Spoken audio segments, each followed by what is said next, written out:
કેમ છો બાળ મિત્રો? મજામાં ને? ધોરણ 5 વિષય સામાન્ય જ્ઞાન પાઠ 7 નદી કિનારે આવેલા શહેરો વિશે જાણીશું. હવે નદી કિનારે આવેલા શહેરો. હવે વિભાગ નદી કિનારે આવેલા શહેરો. વિભાગ બ નદીઓ આપેલી છે. હવે આપણે બ વિભાગમાંથી નદીઓ સાથે કયું શહેર છે એ જોડવાનું છે. તો ચાલો, પેલો અમદાવાદ છે. અમદાવાદ કઈ નદી કિનારે આવેલું છે? સાબરમતી. પછી આગ્રા કઈ નદી કિનારે આવેલું છે? યમુના. અયોધ્યા કઈ નદી કિનારે આવેલું છે? સરયુ. કોલકાતા કઈ નદી કિનારે આવેલું છે? હુગલી. કોટા કઈ નદી કિનારે આવેલું છે? ચંબલ.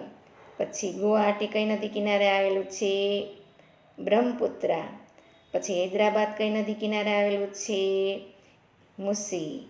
જબલપુર કઈ નદી કિનારે આવેલું છે? નર્મદા. કાનપુર કઈ નદી કિનારે આવેલું છે? ગંગા. લખનઉ કઈ નદી કિનારે આવેલું છે? ગોમતી. લુધિયાણા કઈ નદી કિનારે આવેલું છે? સતલુજ. નાસિક કઈ નદી કિનારે આવેલું છે? ગોદાવરી. પછી સુરત કઈ નદી કિનારે આવેલું છે? તાપી. શ્રીનગર કઈ નદી કિનારે આવેલું છે? ઝેલમ. સંબલપુર કઈ નદી કિનારે આવેલું છે?